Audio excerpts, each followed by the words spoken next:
Payot libraire et l'Hebdo vous présentent Marque-Page.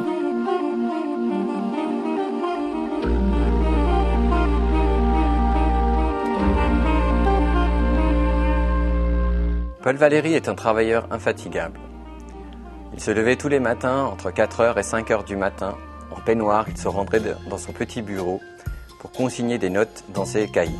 Il s'est livré à cet exercice pendant plus de 50 ans en couvrant de sa fine écriture plus de 270 cahiers où il a consigné des réflexions diverses, variées.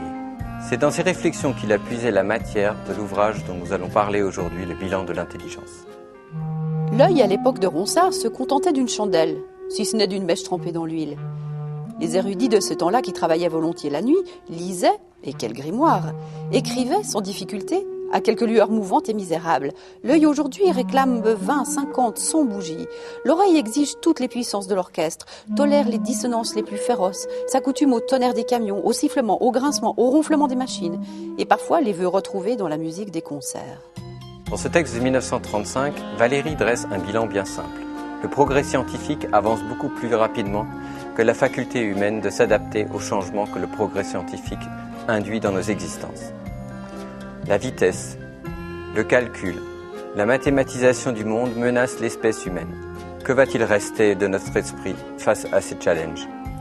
Valéry propose une méthode finalement très simple à la fin de son ouvrage. Pratiquer une gymnastique de l'esprit, c'est-à-dire ménager un espace de liberté où l'homme de demain pourra garder les idées au clair.